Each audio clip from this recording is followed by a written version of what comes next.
Last June, the Senate decided to open its books to the Auditor General.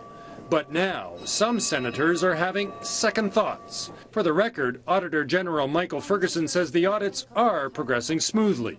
But behind the scenes, it's a different story. Last November, senators were asked to send a form letter to the Auditor General, promising to fully cooperate with the examination of their expenses.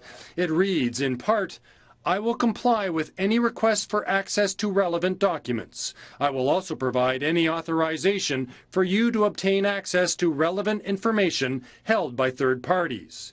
But 3 months later, this senator from New Brunswick still hasn't sent the letter. Because the letter needs some adjustment, I have to know why the Auditor General needs the letter. I want to be able to understand it. It's as simple as that. Others have sent the letter but have taken out sections they don't like, putting limits on what the AG can do. Global News sent an email to all sitting senators asking if they've pledged their full cooperation with the audit. 27 said they have. 18 responded to our email telling us it's none of our business, while 48 didn't bother to respond. The Conservative leader in the Senate says he's not worried some senators have still not pledged their full cooperation. I understand that some senators want to have more information and discuss with the Auditor General before to sign the letter, and they need to have a couple of days of reflection, I suppose. But in fact, senators have had 3 months to reflect on this request. Now, even without the letter, the Auditor General still has the power to go ahead with these audits, but without a senator's full cooperation, auditors won't be able to get a complete picture of how senators are spending taxpayers' dollars. Hi there, I'm Darren Howard. And I'm Robert Nisbet. It's an awesome sunny day. It is the 3rd of June. It's true. Is that right? Okay, and we are looking forward to things Canadian right now as we take a look at the fact that the senators don't want us looking too close. That's right, the Senate scandal is still rearing its ugly head. Oh yes. And I'm all smiles about that one because, of course, when they're running and hiding, we're paying attention. This is video radio telling the story that major mainstream media doesn't want told. And what are we talking about? We're talking about how our Canadian government is treating our veterans. Yes, veterans. No moral responsibility for them.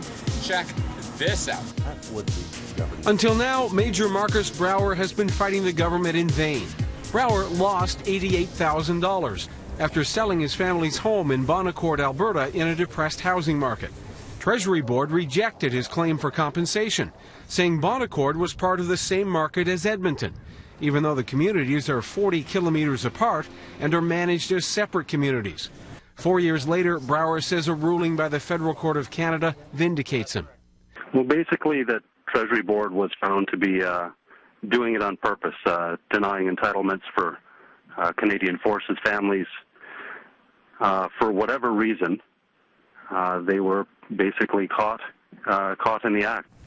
In a decision released late Friday, Federal Court Justice Richard Mosley ruled the Treasury Board Secretariat relied on irrelevant, post-dated, and unsubstantiated information, calling the government's position an after-the-fact justification, not a fair-minded evaluation. A case was made to justify the negative conclusion previously delivered.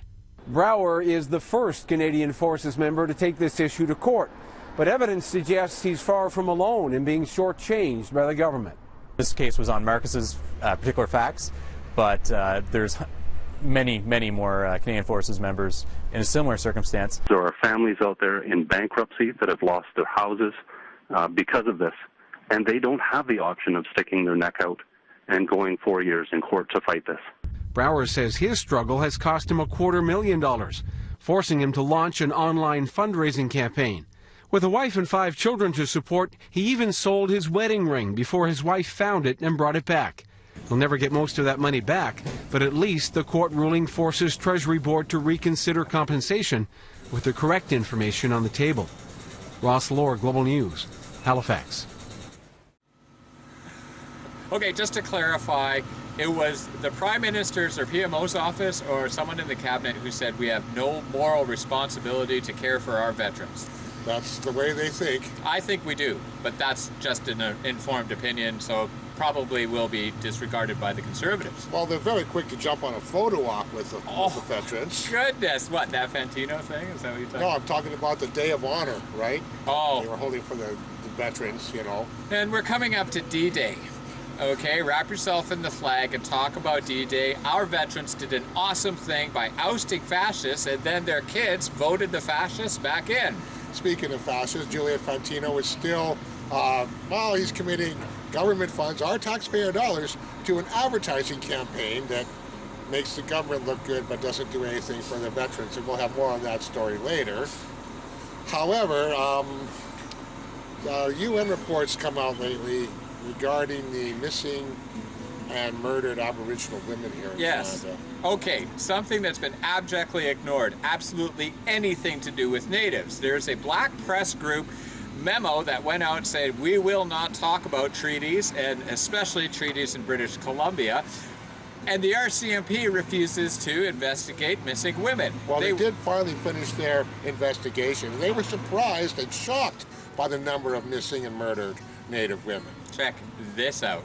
Maria Jacko has spent 6 years staring at this poster. On September 6, 2008, Jacko's niece Maisie and her friend Shannon left to go to a party. They never came back. It's frustrating because things weren't getting done. Like, there was no Amber Alert on them. The teenagers vanished without a trace, leaving all their belongings. Frustrated with a lack of answers from authorities, the girl's family set up a website and put up a reward. Still, nothing. Some answers are provided in a new RCMP report. It shows Maisie and Shannon aren't alone. There are 225 unsolved cases of missing and murdered Aboriginal women. RCMP won't comment on an inquiry, but say they'll use the new data to target high-risk areas and possibly rededicate resources. Maria Jacko hopes the new data does even more. I hope that more Canadians are aware that this is a big problem in our own backyard, and it needs to be looked at and it needs to be fixed. The RCMP says it will track the progress of any initiatives taken as a result of this study using performance plans or report cards. Whether those are made public, though, we'll have to wait and see. There have been many calls to elevate this topic on the national agenda. The Harper government has always said no. Today, the only response to the RCMP report was a statement. The Justice Minister said one missing person is one too many. And he said information gathering and discussions may help, but police investigations, new tools and techniques, as well as preventative preemptive programming are what deliver tangible results.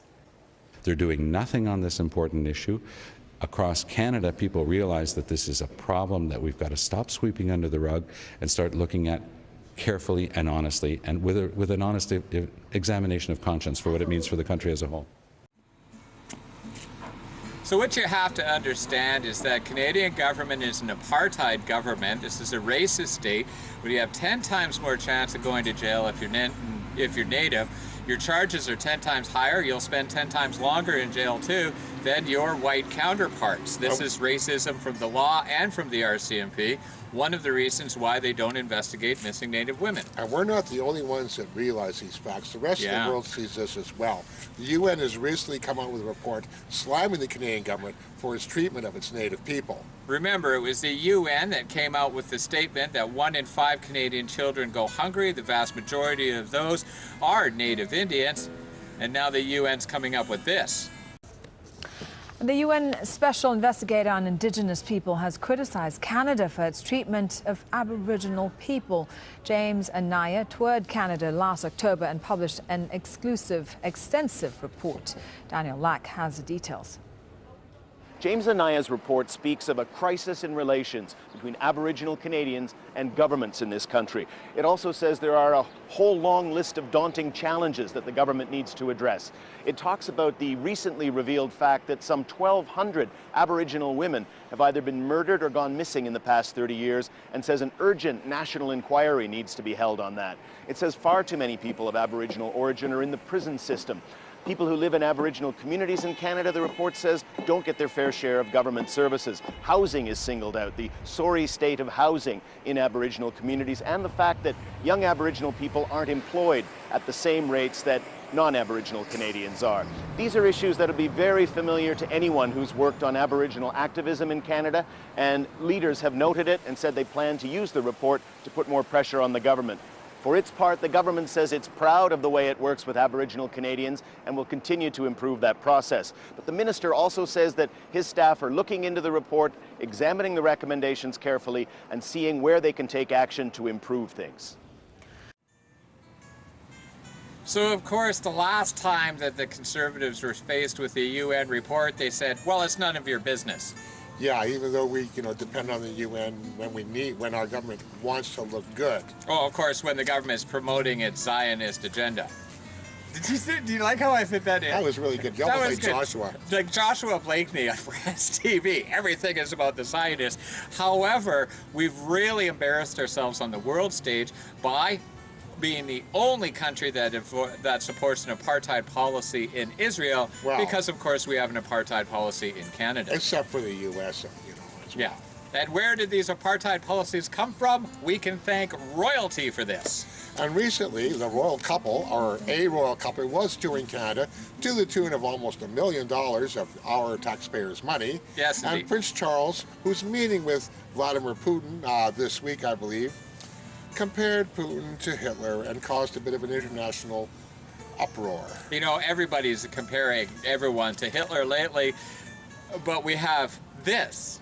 Perhaps royals are better seen, not heard. Prince Charles should put his money where his mouth is. A Daily Mail scoop claimed he compared Putin to Hitler in a private conversation, and the press went rolling with it. Only many British politicians defended the remarks, including the Deputy Prime Minister.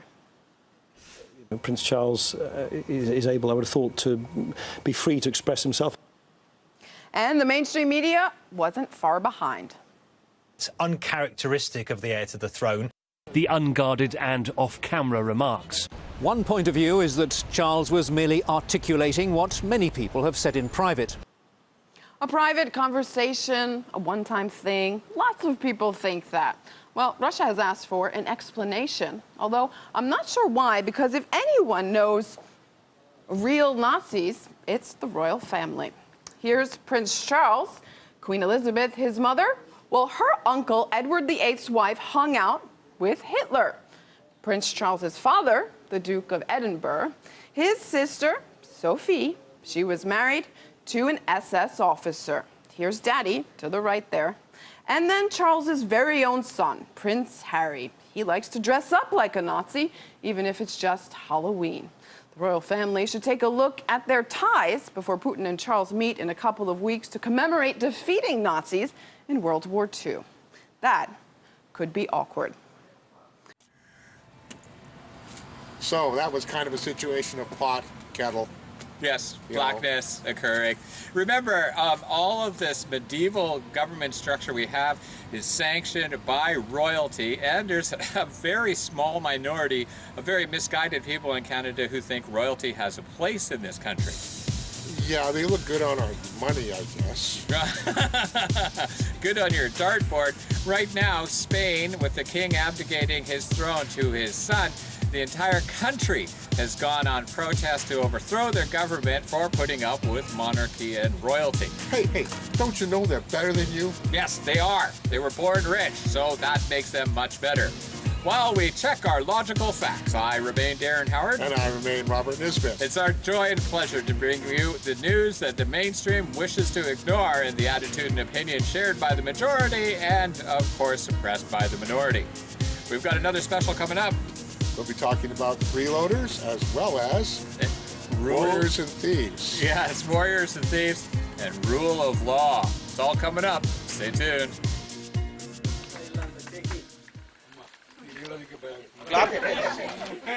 Claps ಹಾಕ್ಬೇಡಿ claps ಹಾಕಿದ್ರೆ ರಾಜಕಾರಣಿಗಳಿಗೆ ಮಾತ್ರ ನಮ್ಗೆ claps ಹಾಕ್ಬೇಡಿ ನಮ್ಗೆ energy ಬರ್ಬೇಕಂದ್ರೆ ಬೋಲೋ ಭಾರತ್ ಮಾತಾ ಕಿ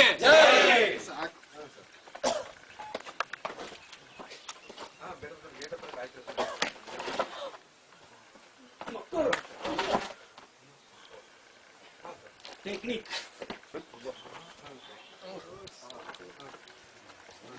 qual o sistema?